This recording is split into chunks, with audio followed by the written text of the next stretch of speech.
Welcome to Life Stories, where real emotions, deep lessons, and unforgettable moments come to life. Imagine working tirelessly to build your dream home, only to discover that the very people you trust most, your own family, are secretly plotting to take it away. This is the story of Emily Carter, a woman who turned betrayal into power, outsmarting those who underestimated her and proving that true strength comes from within. Stay with us as we unfold her journey of resilience, revenge, and ultimate triumph. Subscribe to the channel to begin today's story with Life Stories. Thanksgiving had always been my favorite holiday. Unlike Christmas, with its overblown expectations, or birthdays, which never quite lived up to their promises, Thanksgiving was simple: warm food, laughter, and the comforting embrace of family. At least, that's what it was supposed to be. This year was meant to be special. I had spent 3 years restoring my Victorian home in Charleston, pouring my heart and soul into every detail. From the carefully selected antique doorknobs to the rich mahogany floors I had painstakingly refinished myself. Every inch of this house bore my mark. It wasn't just a house, it was my home, my greatest accomplishment, and tonight, my family was supposed to celebrate that with me. But as I stood in my kitchen, staring at the deed transfer papers clutched in my trembling hands, the warmth of the holiday drained from my body. The crisp legal document was only partially signed, but it was clear enough. They had planned this for months. My brother, Ryan, with his endless real estate ambitions. My parents, who had never quite believed I was capable of standing on my own. Together, they had plotted to take my home, my life's work, and strip me of everything I had built. A sharp voice jolted me back to reality.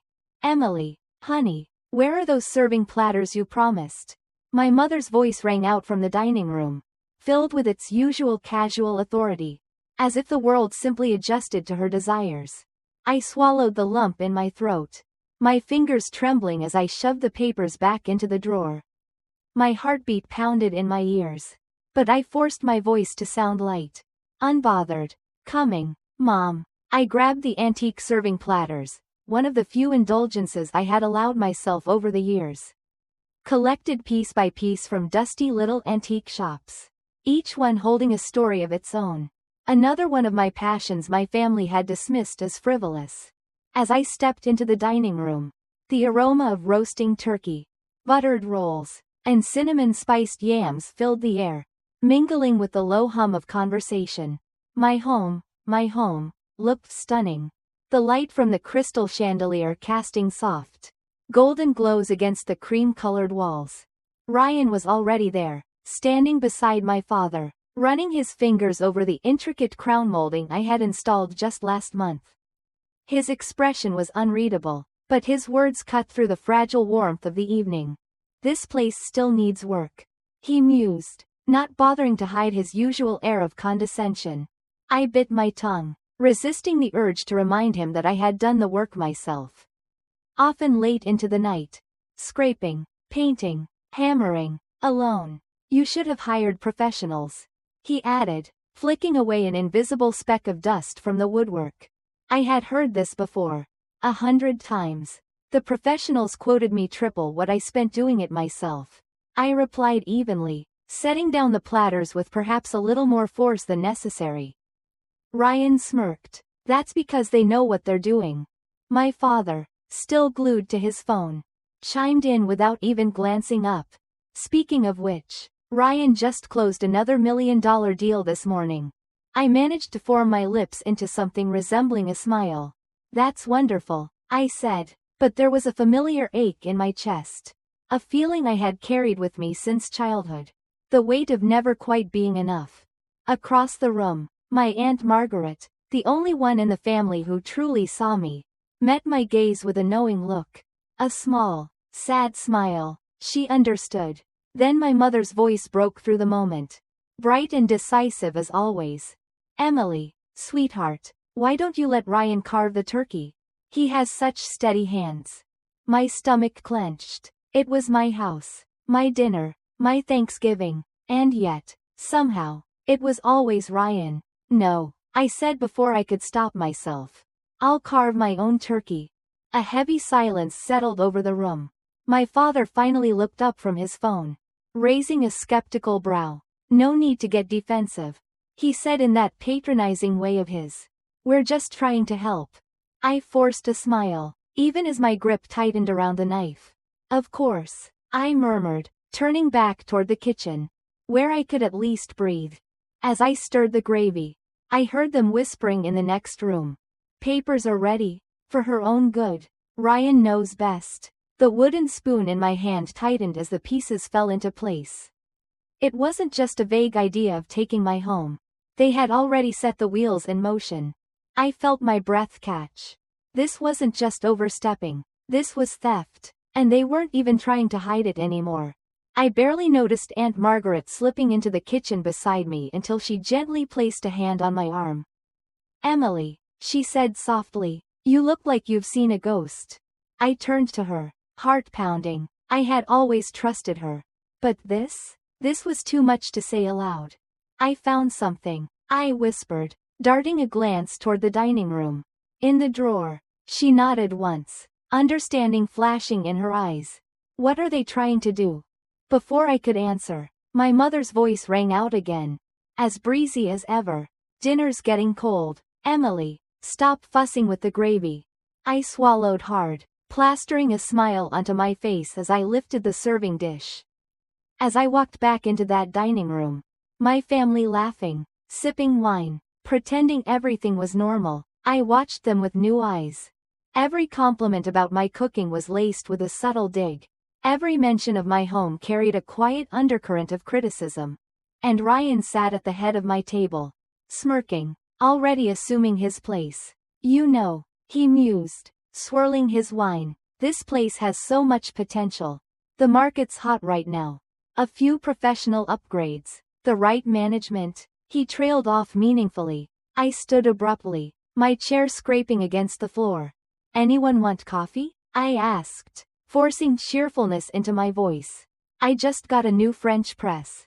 My father scoffed. Waste of money. A regular coffee maker works fine. In the kitchen, I gripped the counter until my knuckles turned white. Through the serving window, I watched them, my mother's satisfied smile, my father's dismissive glance, Ryan's calculated gaze as he surveyed my home. My home, like it was already his. Only Aunt Margaret looked worried. Only she seemed to see the truth. And in that moment, something inside me shifted.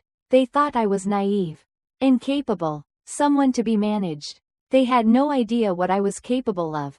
I reached for my phone and, with steady hands, turned on the voice recorder. Let them talk. Let them dig their own graves. This Thanksgiving, they thought they were plotting against me. They had no idea they had just set me in motion. The next morning, I woke before sunrise, my mind racing. Sleep had been impossible. Every time I closed my eyes, I heard their voices, their condescending words, the way they spoke of me as if I were a child who needed to be managed. I wasn't a child, and I certainly wasn't helpless. I made myself a cup of coffee, the steam curling in the dim light of the kitchen. My hands had stopped shaking.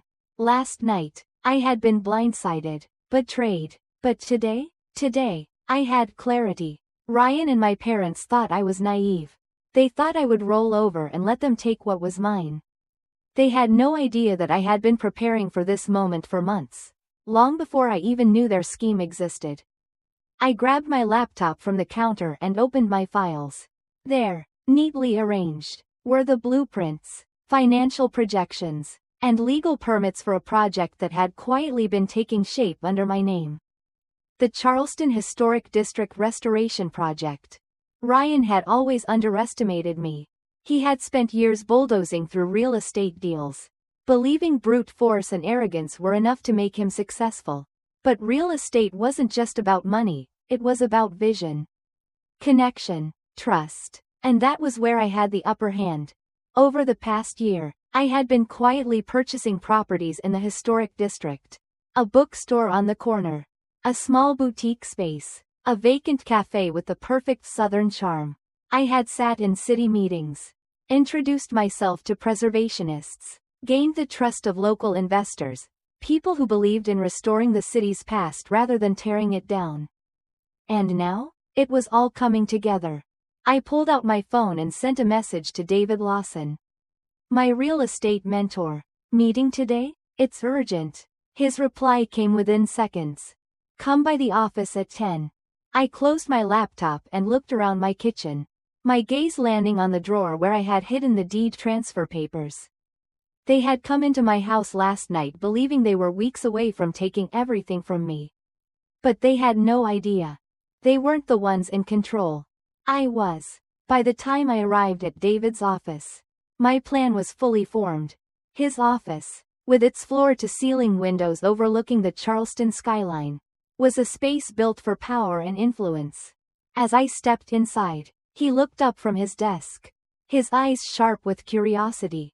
You look like someone ready for war, he observed, leaning back in his chair.